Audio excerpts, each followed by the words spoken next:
회장님, 저 통역사 거짓말하고 있습니다. 회장이 참석한 회의실 문이 벌컥 열렸습니다. 청소복 차림의 남자가 숨을 헐떡이며 외쳤습니다. 이 계약 회사를 넘기는 겁니다. 당황한 통역사는 청소부에게 소리칩니다. 아, 지금 무슨 소리를 하는 거야? 그리고 청소부가 주머니 속에서 낡은 사진 한 장을 꺼냅니다. 회장님, 이 사진 속 아기가 접니다. 그 순간 회장의 얼굴은 하얗게 질리고 회의실이 얼어붙었습니다. 밤마다 걸레를 들던 남자가 숨겨온 정체는 과연 무엇일까요? 사연 시작 전 무료 버튼인 구독과 좋아요 부탁드리며 어디서 듣고 계신지 댓글 남겨주시면 반갑게 인사드릴게요. 그럼 지금 사연 시작합니다. 회의실 문이 갑자기 열렸습니다. 회장님, 정장 차림의 임원들이 일제히 고개를 돌렸습니다. 그들 사이로 야간 청소복 차림의 남자가 들어왔습니다. 낡은 작업복에는 먼지가 묻어 있었고 손에는 걸레 대신 서류 뭉치를 쥐고 있었습니다. 저 통역사 중요한 말을 일부러 빼고 있습니다. 회의실이 술렁였습니다. 외국인 투자자들이 눈살을 찌푸렸고 임원들은 당황한 표정으로 서로를 쳐다봤습니다. 통역사가 급히 자리에서 일어나며 말했습니다. 무슨 소리를? 하지만 청소부는 주저하지 않았습니다. 서준은 서류를 들고 회장 앞으로 걸어갔습니다. 7순이 넘은 회장 강민호는 보청기를 만지작거리며 청소부를 응시했습니다. 이 계약은 투자 계약이 아닙니다. 서준의 목소리가 회의실 안에 울렸습니다. 연대보증과 기술 이전이 동시에 들어간 계약입니다. 통역사의 얼굴에서 핏기가 사라졌습니다. 임원 한 명이 벌떡 일어났습니다. 지금 무슨 말도 안 되는 소리를 하는 겁니까? 당신이 뭔데 계약 내용을 판단하는 거죠? 서준은 대답하지 않았습니다. 대신 천천히 회의실 바닥에 무릎을 꿇었습니다. 정장들 사이로 웅성거림이 커졌습니다. 누군가는 어이없다는 표정을 지었고 누군가는 불쾌한 듯 자리에서 일어났습니다. 저는 강서준입니다. 서준이 고개를 들어 회장을 똑바로 바라봤습니다. 그의 눈빛은 떨리고 있었지만 피하지 않았습니다. 회장님의 손자입니다. 회의실에 침묵이 흘렀습니다. 그 침묵은 너무나 무거워서 시계 초침 소리조차 크게 들릴 지경이었습니다. 회장 강민호의 손이 떨렸습니다. 그는 천천히 안경을 벗었습니다. 그리고 청소복 차림의 남자를 다시 한번 바라봤습니다. 뭐라고 했나? 회장의 목소리는 쉰 듯 했습니다. 서준은 주머니에서 낡은 봉투를 꺼냈습니다. 봉투 안에는 오래된 사진 한 장이 들어 있었습니다. 젊은 시절의 회장, 그리고 한 여인, 그리고 품에 안긴 아기였습니다. 어머니가 남긴 겁니다. 서준이 조심스럽게 말했습니다. 통역사가 다시 끼어들었습니다. 목소리에는 다급함이 묻어났습니다. 회장님, 이건 명백한 사기입니다. 회의를 방해하는 불순한 의도가 분명합니다. 하지만 회장은 통역사의 말을 듣지 않았습니다. 그는 천천히 자리에서 일어났습니다. 임원들이 회장을 부축하려 했지만 회장은 손을 내저었습니다. 그리고 서준에게 다가갔습니다. 회장은 서준이 내민 사진을 받아들었습니다. 한참을 들여다보다가 손이 떨렸습니다. 사진이 바닥에 떨어질 뻔했지만 서준이 재빨리 받아냈습니다. 영희가. 회장이 중얼거렸습니다. 이 사진을 가지고 있었나? 회장은 서준의 얼굴을 한참 동안 들여다봤습니다. 눈매를, 코를, 인매를 하나하나 살폈습니다. 그러다 문득 중얼거렸습니다. 눈매가 영희를 닮았군. 임원 한 명이 조심스럽게 물었습니다. 회장님, 저 사람 말이 사실입니까? 회장은 대답하지 않았습니다. 대신 다시 고개를 돌려 통역사를 봤습니다. 그의 눈빛이 차갑게 식어갔습니다. 계약서를 다시 읽어보겠네. 통역사의 얼굴이 하얗게 질렸습니다. 회장님, 그건 읽어보겠다고 했네. 회장의 목소리는 단호했습니다. 외국인 투자자 한 명이 영어로 무언가를 물었습니다. 통역사가 당황한 표정으로 대답하려 했지만 서준이 먼저 입을 열었습니다. 투자자분이 방금 무슨 일이냐고 물으셨습니다. 서준이 유창한 영어로 대답했습니다.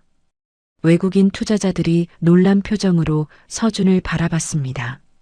서준은 한국어로 덧붙였습니다. 제가 통역해드리겠습니다. 회의실 앞 모든 사람의 시선이 서준에게 쏠렸습니다. 회장이 천천히 고개를 끄덕였습니다. 그래, 자네가 해보게. 통역사는 그 자리에 주저앉았습니다. 얼굴은 새하얗게 질려 있었고 입술은 파르르 떨렸습니다. 임원들은 수군거렸고 외국인 투자자들은 혼란스러운 표정을 지었습니다. 서준은 떨리는 손으로 계약서를 펼쳤습니다. 밤마다 걸레를 들던 그 손으로 이제는 진실을 펼치기 시작했습니다. 계약서 첫 장에는 선명하게 적혀 있었습니다. 투자 실패 시 연대보증 조항, 그리고 기술 특허 무상 이전 조항. 회장은 자리에 앉아 서준을 바라봤습니다. 그의 눈빛에는 의심과 기대, 그리고 알 수 없는 슬픔이 함께 담겨 있었습니다. 시작하게. 회장이 말했습니다. 서준은 깊게 숨을 들이마셨습니다. 그리고 계약서를 읽기 시작했습니다. 한 문장, 한 문장 또박또박 읽어내려갔습니다. 통역사가 의도적으로 생략했던 문장들이 하나씩 드러났습니다. 외국인 투자자 한 명이 고개를 끄덕이며 말했습니다. 서준이 통역했습니다. 투자자분이 말씀하시길 청년이 말한 내용이 맞다고 합니다. 통역사가 비틀거리며 벽에 기댔습니다. 회장은 계약서를 덮었습니다. 그리고 서준을 다시 한번 바라봤습니다. 일어나게. 회장이 말했습니다. 바닥에 무릎 꿇은 사람은 내 손자가 아니네. 서준이 천천히 일어났습니다. 두 사람의 눈이 마주쳤습니다. 그렇게 밤의 청소부는 자신의 이름을 되찾기 위한 첫걸음을 내디뎠습니다. 불과 몇 시간 전까지만 해도 서준은 이 건물에서 보이지 않는 사람이었습니다. 사람들이 떠난 뒤 걸레를 들고 돌아다니는 야간 청소부. 사물함에는 이름 대신 야간 미화 17번이라는 번호표가 붙어 있었습니다. 서준은 매일 밤 8시에 출근했습니다. 낮에 일하는 사람들과 마주칠 일이 없도록 그렇게 시간을 맞춰 살았습니다. 회의실 바닥을 닦을 때도 임원실 쓰레기통을 비울 때도 서준은 늘 투명인간처럼 지냈습니다. 누군가 지나가면 고개를 숙였고 누군가 말을 걸면 짧게 대답했습니다. 그렇게 3년을 일했지만 서준의 이름을 아는 사람은 아무도 없었습니다. 쪽방촌 단칸방으로 돌아가는 새벽길은 언제나 고요했습니다. 좁은 골목을 지나 낡은 계단을 오르면 서준의 집이 나왔습니다. 문을 열면 아버지가 택시키를 챙기고 있었습니다. 다녀왔냐? 아버지는 늘 그 말만 했습니다. 그리고 새벽 손님을 태우러 나갔습니다. 아버지 역시 밤에 사는 사람이었습니다. 낮에는 쪽방에서 잠을 자고 밤에는 택시 핸들을 잡았습니다. 서준은 아버지가 나간 뒤에야 비로소 이어폰을 꺼냈습니다. 그리고 외국어 뉴스를 틀었습니다. 경제방송, 계약 관련 강의, 국제무역 뉴스. 서준은 밤마다 이런 것들을 들으며 잠들었습니다. 언젠간 써먹을 날이 오겠지. 서준은 스스로에게 그렇게 말했습니다. 하지만 그날이 언제일지는 알 수 없었습니다. 어느 날 아버지가 퇴근하고 돌아와 물었습니다. 너 요새 뭐 배우냐? 서준은 이어폰을 빼며 대답했습니다. 그냥 영어요. 아버지는 한숨을 쉬었습니다. 우린 그냥 이렇게 버티는 거다. 쓸데없는 꿈 꾸지 마라. 아버지의 목소리에는 체념이 묻어 있었습니다. 서준은 아무 말도 하지 않았습니다. 하지만 속으로는 생각했습니다. 나는 다르게 살 거야. 서준이 이 건물에서 청소부로 일하게 된 건 우연이 아니었습니다. 이 건물, 이 회사, 그리고 이 회장. 서준은 알고 있었습니다. 자신이 이 집안의 피라는 걸. 어머니는 서준이 10살 때 세상을 떠났습니다. 병원비를 감당할 수 없어서 결국 집에서 눈을 감았습니다. 어머니는 마지막 순간까지 사진 한 장을 품에 안고 있었습니다. 서준아. 어머니가 떨리는 손으로 사진을 내밀었습니다. 이 사람이 내 할아버지야. 어린 서준은 사진 속 남자를 보며 물었습니다. 왜 우리랑 안 살아요? 어머니는 대답하지 못했습니다. 그저 눈물만 흘렸습니다. 미안하다 엄마가 미안해. 그게 어머니의 마지막 말이었습니다. 그 뒤로 아버지는 말을 잃었습니다. 택시 키만 쥐고 밤거리를 돌았습니다. 서준은 혼자 컸습니다. 학교를 졸업하고 공장에서 일했고 편의점 야간 알바를 했습니다. 그러다 이 건물 청소부 자리가 났다는 소식을 들었습니다. 서준은 망설이지 않았습니다. 지원서를 냈고 면접을 받고 합격했습니다. 그렇게 이 건물에 발을 들였습니다. 처음 이 건물에 들어온 날 서준은 로비에 걸린 초상화를 봤습니다. 창업주 강민호. 사진 속 남자는 어머니가 남긴 사진 속 남자와 똑같았습니다. 여기구나. 서준은 그날 처음으로 확신했습니다. 자신이 찾아야 할 곳이 바로 여기라는 걸. 하지만 서준은 드러내지 않았습니다. 그저 묵묵히 청소를 했습니다. 바닥을 닦고 쓰레기를 치우고 화장실을 청소했습니다. 그러면서 조금씩 이 회사를 알아갔습니다. 회의실에 남겨진 서류들, 파쇄기에 걸린 계약서, 조각들, 임원들이 나눈 대화. 서준은 하나도 놓치지 않았습니다. 그리고 깨달았습니다. 이 회사가 위험에 빠져 있다는 걸. 어느 날 밤 서준은 회의실 바닥을 닦다가 멈춰 섰습니다. 책상 위에 놓인 계약서가 눈에 들어왔습니다. 서준은 주위를 살피고 조심스럽게 서류를 펼쳤습니다. 투자 계약서. 서준은 한 줄 한 줄 읽어 내려갔습니다. 그리고 몸이 굳었습니다. 이건 투자가 아니야. 계약서에는 분명히 적혀 있었습니다. 연대보증 조항, 기술 이전 조항, 그리고 경영권 이양 조항까지. 이건 회사를 넘기는 계약이야. 서준은 손이 떨렸습니다. 하지만 아무것도 할 수 없었습니다. 청소부인 자신이 무슨 말을 한들 누가 믿겠습니까? 그날 밤 서준은 쪽방으로 돌아와 잠을 이루지 못했습니다. 어머니의 얼굴이 떠올랐습니다. 사진 속 회장의 모습이 떠올랐습니다. 그리고 생각했습니다. 내가 뭔가 해야 하는 걸까? 서준은 이불을 뒤집어 쓰고 중얼거렸습니다. 언젠간 기회가 오겠지. 그 기회는 생각보다 빨리 찾아왔습니다. 바로 오늘 밤 그 회의실에서. 그날 밤 회의실 불이 늦게까지 켜져 있었습니다. 서준은 복도를 지나다가 멈춰 섰습니다. 평소라면 이 시간에는 모든 불이 꺼져 있어야 했습니다. 하지만 오늘은 달랐습니다. 회의실 안에서 여러 사람의 목소리가 들렸습니다. 서준은 청소 카트를 밀고 조용히 다가갔습니다. 회의실 문틈으로 안을 들여다봤습니다. 회장이 앉아 있었고 그 맞은편에는 외국인 2명이 앉아 있었습니다. 양복 차림의 임원 서너 명도 함께였습니다. 그리고 통역사 1명이 회장 옆에 서 있었습니다. 외국 투자사와의 최종 협상이구나. 서준은 며칠 전 주운 서류 조각으로 이미 알고 있었습니다. 오늘이 바로 그날이라는 걸. 서준은 회의실 밖 복도 바닥을 닦기 시작했습니다. 걸레질을 하는 척하면서 귀를 기울였습니다. 외국인 투자자가 영어로 말했습니다. 이번 계약의 핵심은 투자 실패 시 귀사가 연대 책임을 진다는 조건입니다. 이 부분 확실히 이해하셨습니까? 통역사가 회장에게 말했습니다. 회장님께서는 투자금만 받으시면 되고 경영에는 관여하지 않습니다.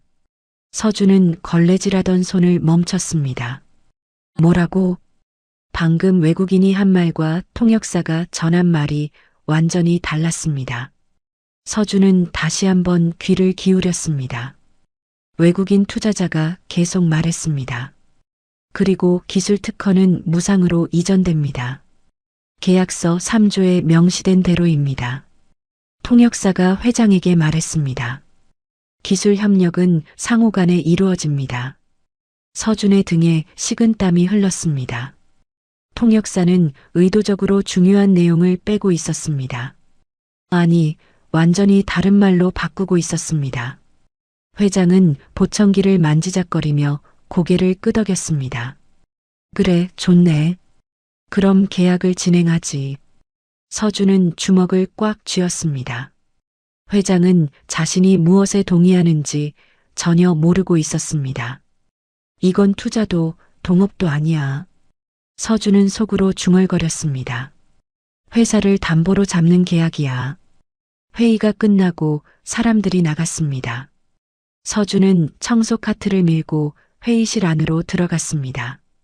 책상 위에는 계약서가 놓여 있었습니다. 서준은 주위를 살피고 조심스럽게 계약서를 펼쳤습니다. 그리고 한 줄 한 줄 읽어 내려갔습니다. 제3조 투자 실패 시 을은 갑의 채무에 대해 연대 책임을 진다. 제5조 을은 보유한 기술 특허를 갑에게 무상으로 이전한다. 제7조 투자금 회수 불가 시 을의 기존 자산은 갑의 담보로 귀속된다. 서준은 손이 떨렸습니다. 이건 계약이 아니었습니다. 회사를 통째로 넘기는 함정이었습니다. 왜 이런 계약을 하려는 거지? 서준은 고개를 들어 회의실 밖을 바라봤습니다. 통역사가 복도 끝에서 누군가와 통화하고 있었습니다. 네, 회장은 아무것도 모릅니다. 계획대로 진행하면 됩니다. 통역사의 목소리가 낮게 들렸습니다. 보청기 핑계대면 뭐든 넘어갑니다. 걱정 마세요. 서준은 온몸에 소름이 돋았습니다. 이건 단순한 실수가 아니었습니다. 계획된 사기였습니다. 서준은 계약서를 다시 덮었습니다. 그리고 주머니에서 휴대폰을 꺼내 사진을 찍었습니다. 1장, 2장, 3장. 중요한 조항들을 모두 찍었습니다. 그때 뒤에서 목소리가 들렸습니다. 거기서 뭐 하는 거야? 서준은 깜짝 놀라 돌아봤습니다. 통역사가 회의실 문 앞에 서 있었습니다. 청소하고 있습니다. 서준은 재빨리 휴대폰을 주머니에 넣었습니다. 통역사가 의심스러운 눈으로 서준을 바라봤습니다. 청소부 주제의 계약서는 왜 봐? 죄송합니다. 치우려고 했습니다. 서준은 고개를 숙였습니다. 통역사가 다가와 계약서를 집어들었습니다. 그리고 서준을 노려봤습니다. 넌 내일이나 해. 쓸데없는데 관심 갖지 말고. 네, 알겠습니다. 서준은 고개를 숙인 채 대답했습니다. 통역사는 계약서를 들고 나갔습니다. 서준은 한참을 그 자리에 서 있었습니다. 심장이 빠르게 뛰었습니다. 손이 떨렸습니다. 하지만 머릿속은 또렷했습니다. 이대로 둘 순 없어. 서준은 청소 카트를 밀고 회의실을 나왔습니다. 복도를 지나 청소부 휴게실로 갔습니다. 그리고 사물함을 열어 휴대폰을 꺼냈습니다. 사진을 확인했습니다. 다행히 선명하게 찍혔습니다. 계약서의 모든 조항이 또렷하게 보였습니다. 이걸 어떻게 해야 하지? 서준은 고민했습니다. 누구에게 말해야 할까요? 관리팀? 임원? 아니면 직접 회장에게? 하지만 누가 청소부의 말을 믿어줄까요? 오히려 거짓말쟁이로 몰릴지도 모릅니다. 서준은 한숨을 쉬었습니다. 그리고 휴대폰을 주머니에 넣었습니다. 일단 증거를 더 모으자.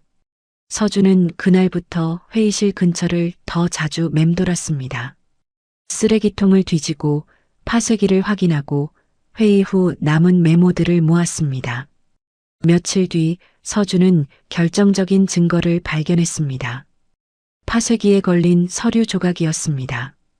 조각들을 이어붙이자 문장이 보였습니다. 통역 누락 항목 마이너스 연대보증, 기술 이전, 자산담보. 이건 통역사가 의도적으로 뺀 항목들의 목록이었습니다. 서준은 이 서류를 사진으로 찍었습니다. 그리고 생각했습니다. 이제 충분해. 이제 움직여야 해. 서준은 쪽방으로 돌아와 밤새 고민했습니다. 어떻게 해야 회장에게 이 진실을 전할 수 있을까? 그리고 마침내 결심했습니다. 다음 회의 때 직접 들어가자. 그날 이후 서준은 청소보다 서류를 더 자세히 봤습니다. 회의 후 남겨진 메모, 통역사가 버린 초안, 파쇄기에 걸린 계약서 조각들. 서준은 하나도 놓치지 않았습니다. 청소 카트 밑에는 작은 봉투가 숨겨져 있었습니다. 서준은 그 안에 증거들을 조금씩 모았습니다. 한 달이 지났습니다. 서준의 봉투는 점점 두꺼워졌습니다. 계약서 사진, 메모 조각, 통역 누락 항목 리스트. 그리고 서준은 하나의 패턴을 발견했습니다. 모든 계약에 공통점이 있었습니다. 첫째, 기술 이전 조항. 회사가 보유한 특허를 투자사에 넘기는 내용이었습니다. 둘째, 투자 실패 시 연대보증. 투자금을 회수하지 못하면 회사가 모든 빚을 떠안는 조건이었습니다. 셋째, 기존 회사명의 사용허가. 투자사가 회사 이름을 마음대로 쓸 수 있다는 내용이었습니다. 이건 회사를 키우는 게 아니야. 서준은 속으로 중얼거렸습니다. 껍데기만 남기려는 계약이야. 투자사는 회사의 기술만 빼가고 실패하면 모든 책임을 회사에 떠넘기는 구조였습니다. 그리고 회사 이름까지 이용할 수 있었습니다. 이건 투자가 아니라 약탈이야. 서준은 분노가 치밀었습니다. 하지만 감정을 드러낼 수 없었습니다. 그저 묵묵히 증거를 모을 뿐이었습니다. 어느 날 밤 서준은 임원실 쓰레기통을 비우다가 찢어진 서류를 발견했습니다. 조각들을 이어붙이자 놀라운 내용이 드러났습니다. 투자 후 예상 시나리오 6개월 내 기술 이전 완료, 1년 내 투자 실패 선언, 회사 자산 압류. 이건 계획표였습니다. 처음부터 투자를 실패시킬 계획이었던 겁니다. 서준은 손이 떨렸습니다. 이건 단순한 사기가 아니었습니다. 회사를 완전히 무너뜨리려는 음모였습니다. 이 회사에는 몇천 명이 일하고 있어. 서준은 복도를 걸으며 생각했습니다. 이 사람들 모두 거리로 내쫓기겠구나. 서준은 매일 밤 이 복도를 걸었습니다. 낮에는 정장 입은 사람들로 붐비는 이곳이 밤에는 텅 비어 있었습니다. 하지만 책상마다 가족 사진이 놓여 있었습니다. 아이들 사진, 부모님 사진, 애완동물 사진. 이 사람들 모두 내 가족처럼 버림받겠지. 서준은 자신의 어머니를 떠올렸습니다. 회사 위기 때 보증을 섰다가 쫓겨난 어머니. 병원비도 없이 쪽방에서 숨을 거둔 어머니. 그때와 똑같아. 서준은 주먹을 꽉 쥐었습니다. 며칠 뒤 서준은 또 다른 증거를 발견했습니다. 통역사가 주고받은 이메일 출력물이었습니다. 파쇄기 옆 쓰레기통에 버려져 있었습니다.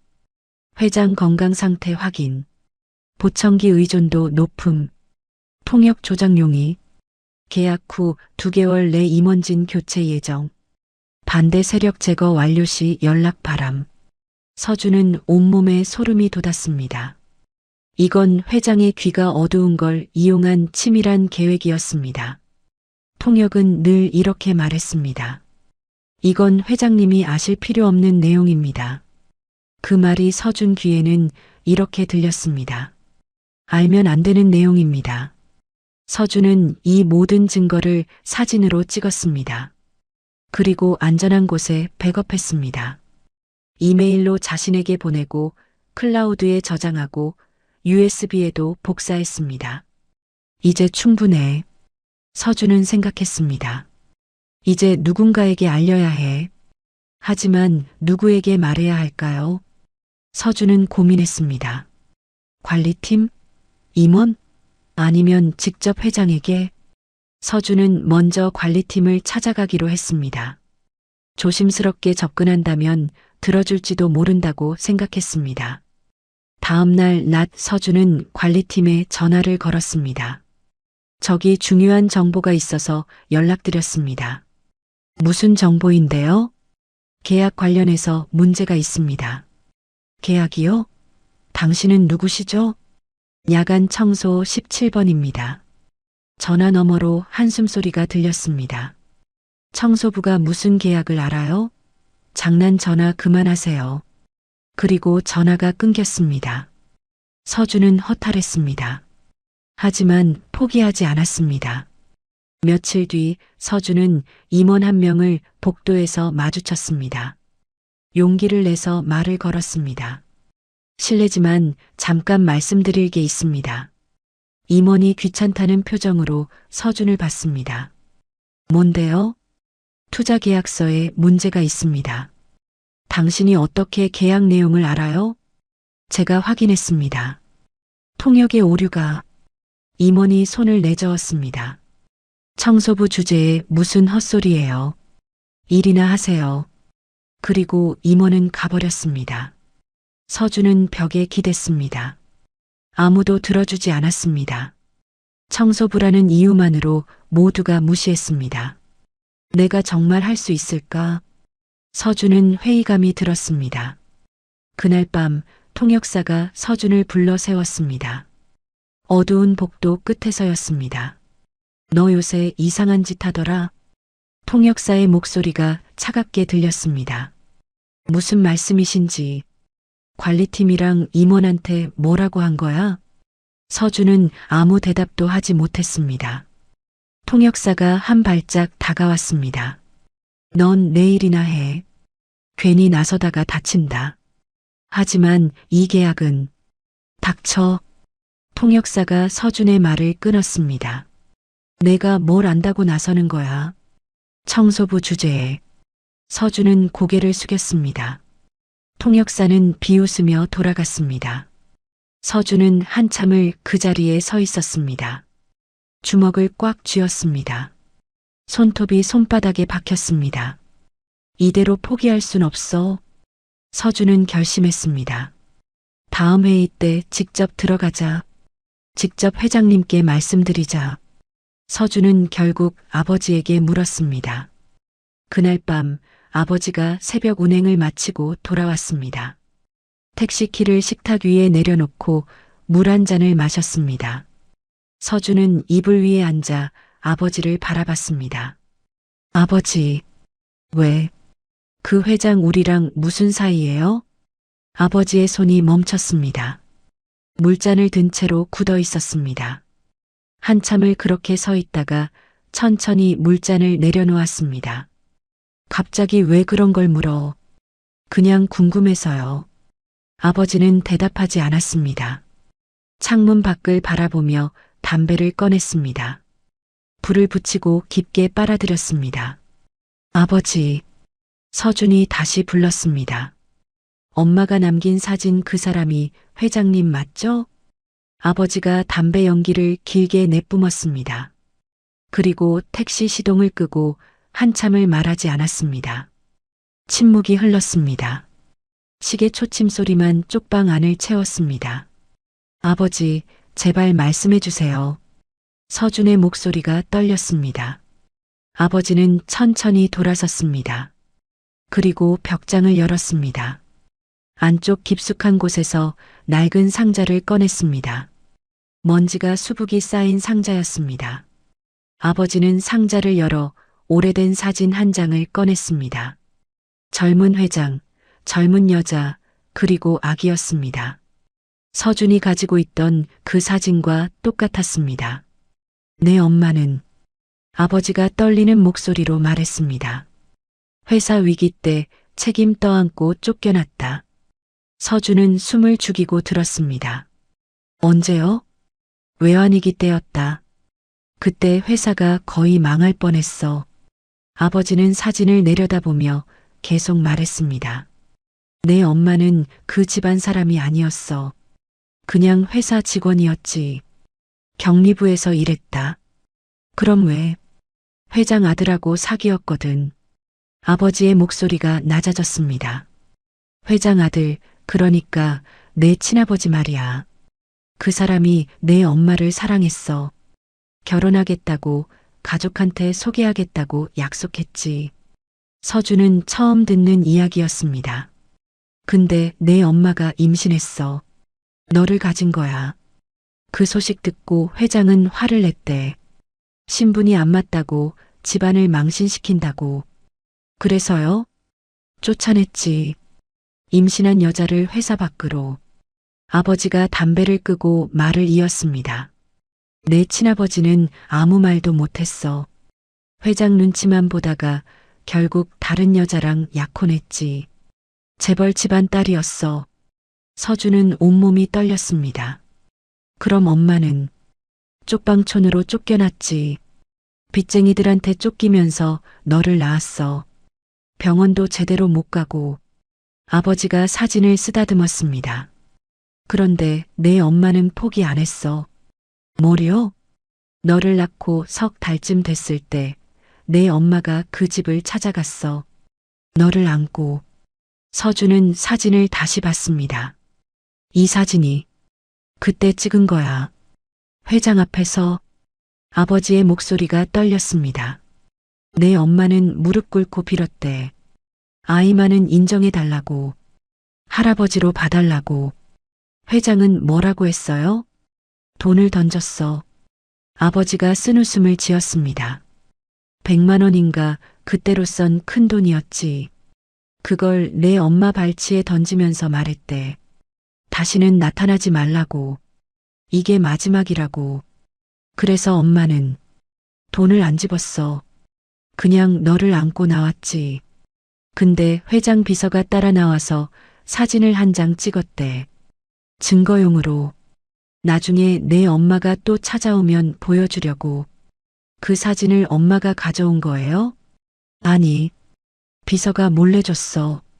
내 엄마한테 미안했나 봐. 그리고 말했대. 언젠가 이 사진이 필요할 거라고. 서준은 사진을 꽉 쥐었습니다. 그 뒤로 엄마는 어떻게 됐어요? 외환위기가 터지면서 더 힘들어졌지. 회사가 위기에 빠졌고 그때 회장이 또 내 엄마를 찾았어. 왜요? 보증을 서달라고. 아버지의 목소리가 낮아졌습니다. 회사 살리려면 개인명의 보증이 필요하다고. 그러면 나중에 너를 인정해주겠다고 약속했대. 엄마가 보증을 섰어요? 그랬지. 너 때문에. 내가 할아버지한테 인정받을 수 있다면 뭐든 하겠다고. 아버지는 고개를 저었습니다. 근데 회사는 살았어. 외환위기를 넘겼지. 그런데요? 내 엄마만 남았어. 보증빚이. 서준은 주먹을 쥐었습니다. 회사는 빚을 안 갚았어요? 회장이 말했대. 개인 명의로 선 보증은 개인이 책임지는 거라고. 회사랑은 상관없다고. 그럼 엄마는 평생 그 빚을 갚으려고 일했어. 낮에는 공장, 밤에는 식당. 몸이 망가질 때까지. 아버지의 목소리가 잠겼습니다. 과로였어. 의사가 쉬어야 한다고 했지만 빚을 갚아야 한다고 계속 일했어. 서준의 눈에 눈물이 고였습니다. 엄마는 마지막까지 말했어. 아버지가 서준을 봤습니다. 아이만은 버리지 말아달라고. 언젠가 그 집안에 돌려보내달라고. 왜요? 그렇게 버린 사람들한테 왜? 피는 속일 수 없다고 했어. 내가 그 집안 피를 받았으니 언젠가는 인정받을 거라고. 서준은 주먹을 꽉 쥐었습니다. 손톱이 손바닥에 박혔습니다. 그래서 아버지는 저한테 그 집안 얘기를 안 한 거예요? 그래. 너만은 그 사람들한테 상처받지 않길 바랐어. 아버지가 서준을 바라봤습니다. 근데 왜 갑자기 이런 걸 물어보는 거냐? 무슨 일 있냐? 서준은 잠시 망설였습니다. 그리고 천천히 말했습니다. 저 그 회사에서 일하고 있어요. 뭐? 청소부로요. 3년째. 아버지의 얼굴이 굳어졌습니다. 미친 짓이다. 당장 그만둬. 못 그만둬요. 왜?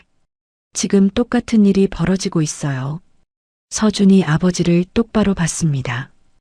회장님이 또 누군가한테 당하고 계세요. 엄마처럼. 아버지는 아무 말도 하지 못했습니다. 저는 막아야 해요. 이번엔 제가. 서준의 목소리가 단호했습니다. 아버지는 한참을 서준을 바라봤습니다. 그리고 천천히 고개를 끄덕였습니다. 내 엄마 닮았구나. 서준은 며칠간 증거를 더 모았습니다. 통역사의 협박 이후 서준은 더욱 조심스럽게 움직였습니다. 회의실 청소를 할 때도 쓰레기통을 비울 때도 늘 주위를 살폈습니다. 그러던 어느 날 밤 서준은 임원실 복도를 지나다가 멈춰 섰습니다. 불이 켜진 방에서 목소리가 들렸습니다. 서준은 청소 카트를 세우고 문틈으로 귀를 기울였습니다. 통역사와 낯선 남자의 목소리였습니다. 계약 날짜를 앞당기는 게 어떻겠습니까? 낯선 남자의 목소리가 들렸습니다. 왜요? 원래 다음 달 말이잖아요. 통역사가 대답했습니다. 요새 이상한 소문이 돌더군요. 청소부 하나가 계약 내용을 캐고 다닌다는. 서준의 심장이 멈췄습니다. 그건 제가 처리했습니다. 걱정 마세요. 통역사가 자신 있게 말했습니다. 하지만 만약 회장 귀에 들어가면 곤란하지 않겠습니까? 회장님 귀는 어두우십니다. 청소부 말을 믿으실 리가 없어요. 그래도 위험 요소는 제거하는 게 좋습니다. 낯선 남자의 목소리가 차갑게 이어졌습니다. 계약을 이번 주 금요일로 당깁시다. 사흘 뒤요. 너무 급하지 않습니까? 급할수록 좋습니다. 회장이 다시 생각할 시간을 주지 마세요. 서준은 온몸이 얼어붙었습니다. 사흘. 이제 사흘밖에 남지 않았습니다. 알겠습니다. 내일 회장님께 말씀드리죠. 투자사 측 일정이 급하게 변경됐다고 하면 믿으실 겁니다. 그리고 그 청소부, 낯선 남자가 말했습니다. 혹시라도 회의 당일에 접근하지 못하게 하십시오. 어떻게요? 당일 야간 청소 일정을 바꾸세요. 다른 층으로 보내든지 아예 쉬게 하든지. 좋은 생각이네요. 통역사가 웃었습니다. 서준은 급히 몸을 낮췄습니다. 청소 카트를 밀고 조용히 자리를 떠났습니다. 심장이 터질 듯 뛰었습니다. 사흘 이제 사흘밖에 없어. 서준은 휴게실로 달려갔습니다. 손이 떨려서 사물함 문을 여는 것도 힘들었습니다. 휴대폰을 꺼내 달력을 확인했습니다. 오늘이 화요일, 금요일까지 사흘. 그때까지 회장님께 말씀드려야 해. 하지만 어떻게요? 회장은 임원들에게 둘러싸여 있었습니다. 통역사가 늘 옆에 붙어 있었습니다. 청소부인 서준이 접근할 방법이 없었습니다. 다음 날 서준의 불안은 현실이 됐습니다. 관리팀에서 연락이 왔습니다. 야간 미화 17번, 이번 주 금요일 근무 일정이 변경됐습니다. 왜요? 3층 특별 청소가 있어서요. 그날은 10층 회의실 근처 출입 금지입니다. 서준은 식은땀이 흘렀습니다. 꼭 그날이어야 합니까? 지시사항입니다. 따르세요. 전화가 끊겼습니다. 서준은 주먹을 쥐었습니다. 통역사가 움직인 겁니다. 회의 당일 서준을 회장에게서 멀리 떨어뜨리려는 계획이었습니다. 이대로 당할 순 없어. 서준은 새로운 방법을 생각해야 했습니다. 그날 밤 서준은 쪽방으로 돌아와 고민했습니다. 아버지는 택시 운행 중이었습니다. 혼자 남은 방 안에서 서준은 증거 사진들을 다시 꺼내봤습니다. 이걸 어떻게든 회장님께 전달해야 해. 그때 서준의 눈에 한 가지 방법이 떠올랐습니다. 회의실에 미리 들어가는 거야. 금요일 회의는 저녁 8시였습니다. 서준의 근무는 저녁 6시부터였습니다. 3층으로 배치되기 전에 10층 회의실에 먼저 들어간다면 증거를 회의실에 놓고 오는 거야. 서준은 계획을 세웠습니다. 회의실 책상 위에 증거를 두고 오면 회장이 회의 전에 볼 수 있을 겁니다. 하지만 위험했습니다. 통역사가 먼저 발견하면 모든 게 끝이었습니다. 다른 방법은 없을까? 서준은 밤새 고민했습니다. 그러다 더 확실한 방법을 떠올렸습니다. 직접 들어가자. 회의 중에 금요일 저녁 3층 청소를 하다가 몰래 10층으로 올라가는 겁니다. 그리고 회의실 문을 열고 직접 회장 앞에 서는 겁니다. 위험했습니다. 경비에게 붙잡힐 수도 있었습니다. 쫓겨날 수도 있었습니다. 하지만 다른 방법이 없었습니다. 이게 마지막 기회야. 서준은 결심했습니다. 목요일 밤 서준은 회의실 구조를 다시 확인했습니다. 10층으로 올라가는 계단, 회의실까지의 동선, CCTV 위치, 모든 걸 머릿속에 집어넣었습니다. 그리고 금요일 아침이 밝았습니다. 서준은 출근 전 아버지에게 말했습니다. 아버지, 오늘 중요한 일이 있어요. 무슨 일? 엄마가 못다한 일을 끝낼 거예요. 아버지는 서준을 오래 바라봤습니다. 그리고 고개를 끄덕였습니다. 조심해라. 네. 서준은 어머니 사진을 주머니에 넣었습니다. 그리고 증거를 담은 봉투를 품에 안았습니다. 저녁 6시 서준은 회사에 도착했습니다. 3층 청소 구역으로 배치됐습니다. 관리자가 말했습니다. 오늘은 10층 출입 절대 금지야. 중요한 회의 있으니까. 알겠습니다. 서준은 고개를 숙였습니다. 하지만 서준은 이미 결심했습니다. 8시가 가까워졌습니다. 서준은 청소 카트를 세워두고 화장실로 갔습니다. 그리고 몰래 비상계단으로 향했습니다. 심장이 미친 듯이 뛰었습니다. 이제 시작이야. 서준은 비상계단을 올랐습니다. 3층에서 10층까지. 숨이 찼지만 멈출 수 없었습니다. 계단을 오르는 발소리가 텅 빈 공간에 울렸습니다. 서준은 손에 든 봉투를 꽉 쥐었습니다. 10층 문 앞에 섰습니다. 손잡이를 잡으려는 순간 복도에서 발소리가 들렸습니다. 서준은 재빨리 몸을 숨겼습니다. 경비였습니다. 복도를 순찰하며 지나갔습니다.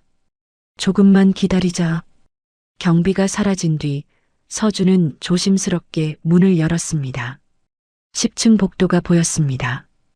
회의실 불빛이 새어나왔습니다. 서준은 벽을 타고 천천히 다가갔습니다. 회의실 문 앞에 섰습니다.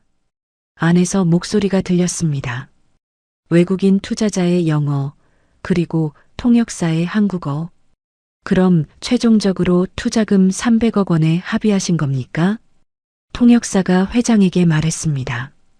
네, 투자만 받으시면 됩니다. 경영은 회장님께서 계속하십니다. 서준은 주먹을 쥐었습니다. 또 거짓말이었습니다. 지금이야야. 서준은 깊게 숨을 들이마셨습니다. 그리고 회의실 문을 열었습니다. 쿵! 문이 벽에 부딪히는 소리가 크게 울렸습니다. 회의실 앞 모든 사람이 일제히 고개를 돌렸습니다. 정장들 사이로 야간 청소복 차림의 남자가 들어왔습니다. 회장님, 서준의 목소리가 떨렸습니다. 하지만 그 안에는 단단한 무언가가 담겨 있었습니다. 저 통역사 중요한 말을 일부러 빼고 있습니다. 회의실이 술렁였습니다. 통역사가 급히 일어났습니다. 너 어떻게 여기를? 조용히 하세요. 서준이 통역사를 향해 말했습니다. 임원 한 명이 벌떡 일어났습니다. 지금 무슨 말도 안 되는 소리를 하는 겁니까? 당신이 뭔데 계약 내용을 아는 척 하는 거죠? 하지만 서준은 주눅 들지 않았습니다. 오히려 천천히 회의실 중앙으로 걸어갔습니다. 그리고 회장 앞에 섰습니다. 회장 강민호는 보청기를 만지작거리며 서준을 응시했습니다. 자네가 누군가? 청소부입니다. 이 건물 야간 미화 17번. 서준이 대답했습니다. 하지만 오늘은 회장님을 구하러 왔습니다. 통역사가 다가오려 했지만 서준은 봉투를 꺼냈습니다. 이 계약은 투자 계약이 아닙니다. 서준이 서류를 펼쳤습니다. 연대보증과 기술 이전이 동시에 들어간 계약입니다. 투자 실패 시 회사 전체가 담보로 넘어갑니다. 회의실이 순식간에 얼어붙었습니다. 통역사의 얼굴에서 핏기가 사라졌습니다. 외국인 투자자들이 눈살을 찌푸렸고 임원들은 당황한 표정으로 서로를 쳐다봤습니다. 서준은 모든 사람이 보는 앞에서 회의실 바닥에 무릎을 꿇었습니다. 저는 강서준입니다. 서준이 고개를 들어 회장을 똑바로 바라봤습니다. 회장님의 손자입니다. 회의실에 침묵이 흘렀습니다.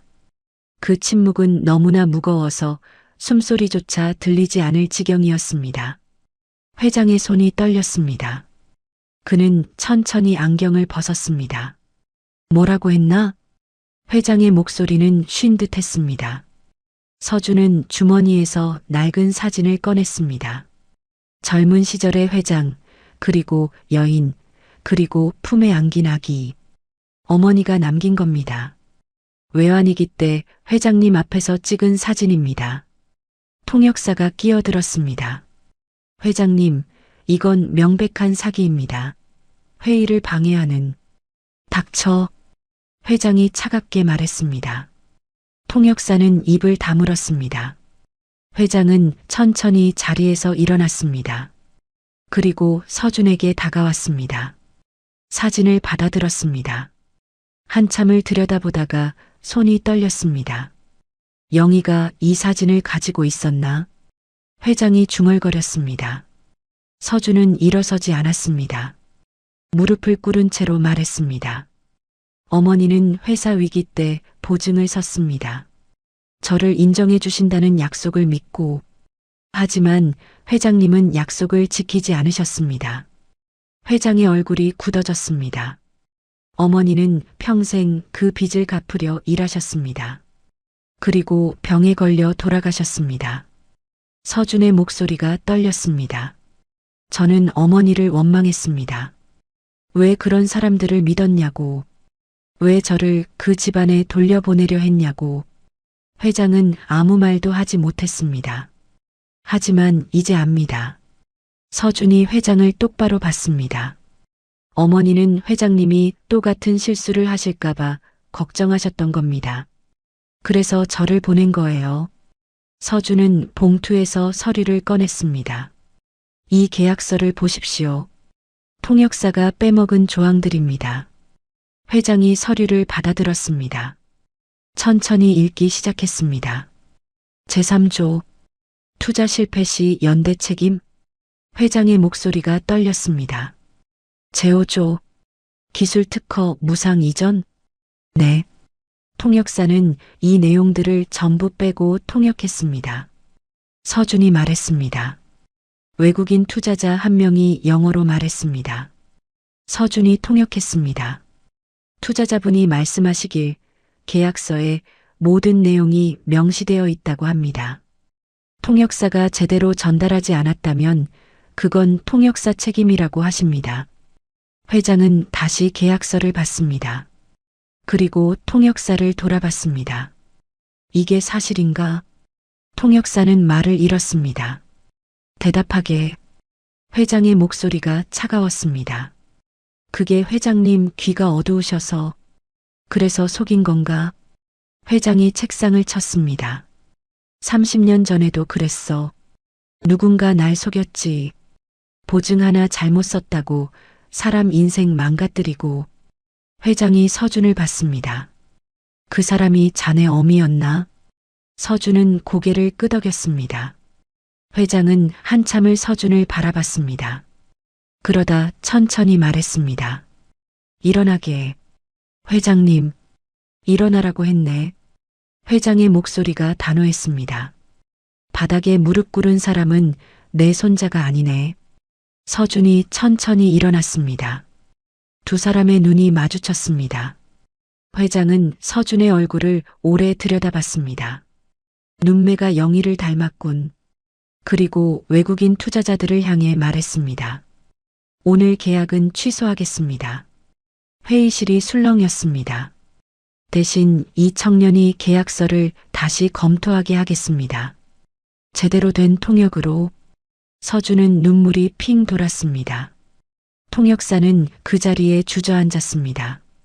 며칠 뒤 서준은 더 이상 밤에 청소하지 않았습니다. 회의실 사건 다음 날 회장은 서준을 개인 사무실로 불렀습니다. 서준은 청소복이 아닌 평상복을 입고 갔습니다. 앉게. 회장이 말했습니다. 서준은 조심스럽게 의자에 앉았습니다. 회장은 창밖을 바라보며 한참을 말이 없었습니다. 자네 아버지 그러니까 내 아들 말일세. 회장이 천천히 입을 열었습니다. 10년 전에 죽었네. 서준은 이미 알고 있었습니다. 아버지에게 들었던 이야기였습니다. 교통사고였어. 술을 마시고 운전하다가 그렇게 갔지. 회장의 목소리가 떨렸습니다. 그 아이는 평생 도망쳤어. 영희한테서도, 자네한테서도, 나한테서도. 회장은 책상 서랍을 열어 낡은 편지 한 장을 꺼냈습니다. 죽기 전에 이걸 남겼더군. 서준은 편지를 받아들었습니다. 떨리는 손으로 펼쳤습니다. 아버지, 저는 평생 비겁했습니다. 사랑하는 여자를 지키지 못했고 제 아이를 인정하지 못했습니다. 용서를 구할 자격도 없습니다. 다만 한 가지만 부탁드립니다. 제 아들을 강서준이라는 아이를 찾아주십시오. 그 아이만은 저처럼 살지 않게 해주십시오. 서준의 눈에서 눈물이 흘렀습니다.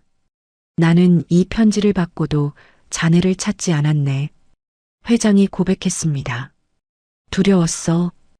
영희를 떠올리는 게, 내가 저지른 잘못을 마주하는 게. 회장은 서준을 돌아봤습니다. 하지만 자네가 날 찾아왔군. 30년 만에. 서준은 눈물을 닦았습니다. 저는 원망하려고 온 게 아닙니다. 알고 있네. 회장이 고개를 끄덕였습니다. 자네는 날 구하러 왔지. 영희처럼. 회장은 자리에서 일어나 서준 앞에 섰습니다. 그리고 처음으로 손을 내밀었습니다. 이제 집으로 돌아오게. 서준은 그 손을 한참 바라봤습니다. 그리고 천천히 손을 잡았습니다. 그날 저녁 회장은 서준을 오래된 주택으로 데려갔습니다. 회사가 아닌 회장이 사는 집이었습니다. 문을 열자 벽에 낡은 흑백 사진들이 걸려 있었습니다. 젊은 회장, 그리고 회장의 아들, 서준의 친아버지였습니다. 여기 앉게. 회장이 거실 소파를 가리켰습니다. 서준이 앉자 회장은 작은 상자를 가져왔습니다. 상자 안에는 또 다른 사진이 들어 있었습니다. 서준의 어머니 영희가 회장 앞에 무릎 꿇고 있는 사진이었습니다. 아기를 안고. 자네 어미가 마지막으로 이 집에 왔을 때 찍은 거야. 회장이 사진을 내려다봤습니다. 그때 영희가 남긴 말이 있네.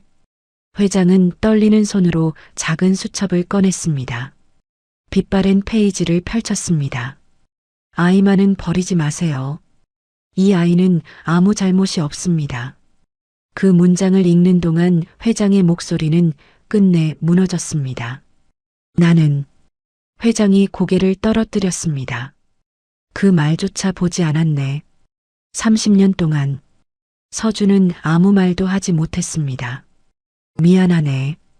회장이 처음으로 고개를 숙였습니다. 자네 자네한테 너무 늦었지만 미안하네. 그날 밤 서준은 아버지를 데리고 그 집에 다시 왔습니다. 택시기사 복장의 아버지는 현관 앞에서 한참을 서 있었습니다. 여기까지 오는데 아버지가 중얼거렸습니다. 30년이 걸렸네. 회장은 문을 열고 서 있었습니다. 두 사람은 한참을 서로를 바라봤습니다. 들어오시게. 회장이 먼저 말했습니다. 아버지는 천천히 문턱을 넘었습니다. 서준도 뒤따라 들어갔습니다. 거실 식탁에는 저녁상이 차려져 있었습니다. 회장이 직접 준비한 것이었습니다. 세 사람은 같은 식탁에 앉았습니다. 누구도 먼저 숟가락을 들지 않았습니다. 먼저 드시게. 회장이 조심스럽게 말했습니다. 아버지가 천천히 숟가락을 들었습니다. 서준도 따라 들었습니다. 국이 식어갈 때까지 아무도 큰 말을 하지 않았습니다. 숟가락 소리만 났습니다. 그러다 회장이 조용히 말했습니다. 다음 주에 제사라고 했지? 서준은 그 말의 의미를 알았습니다. 어머니 영희의 제사를 묻는 거였습니다. 자네 어미를 이제라도 제대로 모시고 싶네. 회장이 서준을 봤습니다. 괜찮겠나? 서준은 고개를 끄덕였습니다. 감사합니다. 그날 이후 쪽방촌 집은 비워졌습니다. 아버지는 택시키를 식탁 위에 내려놓았습니다. 이제 아버지가 창밖을 바라봤습니다. 도망 안 가도 되겠지. 서준은 고개를 끄덕였습니다. 네. 이제 집에 왔어요. 며칠 뒤 회장은 임원 회의를 소집했습니다. 서준도 그 자리에 불렀습니다. 오늘부터 강서준을 우리 회사 고문으로 임명하겠습니다. 회장이 선언했습니다. 계약 관련 업무를 총괄하게 될 것입니다. 임원들이 웅성거렸습니다. 그리고 회장이 서준을 돌아봤습니다. 강서준은 내 손자입니다. 이제부터 우리 집안 사람으로 인정합니다. 회의실이 조용해졌습니다. 서준은 자리에서 일어나 고개를 숙였습니다. 최선을 다하겠습니다. 그날 저녁 서준은 회장과 단둘이 남았습니다. 명함 만들었네. 회장이 명함 한 장을 내밀었습니다. 고문 강서준. 서준은 명함을 받아들었습니다. 처음으로 자신의 이름이 적힌 명함이었습니다. 고맙네. 회장이 말했습니다. 뭐가요?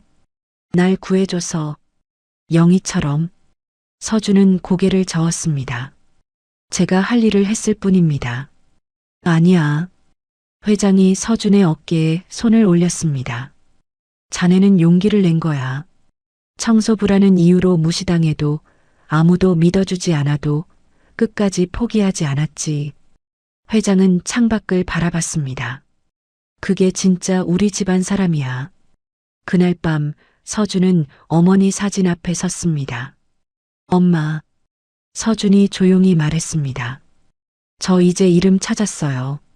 야간 미화 17번이 아니라 강서준으로. 사진 속 어머니는 미소 짓고 있었습니다. 그리고 엄마 말대로 됐어요. 피는 속일 수 없고 가족은 너무 늦게라도 돌아올 수 있대요. 서준의 눈에서 눈물이 흘렀습니다. 밤의 번호였던 청년은 그날 처음으로 할아버지의 손자라 불렸습니다. 그리고 마침내 자신의 이름으로 살게 됐습니다. 여러분, 오늘 강서준의 이야기는 어떠셨나요? 밤의 번호로만 불리던 청년이 용기를 내어 자신의 이름을 되찾기까지의 여정, 가슴 뭉클하셨나요? 때로는 너무 늦은 것 같아도 진실은 결국 빛을 보게 되고 피는 속일 수 없다는 걸 느끼셨을 겁니다. 여러분께도 혹시 용기 내지 못하고 미루고 있는 일이 있으신가요? 댓글로 오늘 사연에 대한 소감과 여러분의 이야기도 들려주세요. 오늘 사연 들어주셔서 감사드리며 지금까지 말하지 못할 사연이었습니다.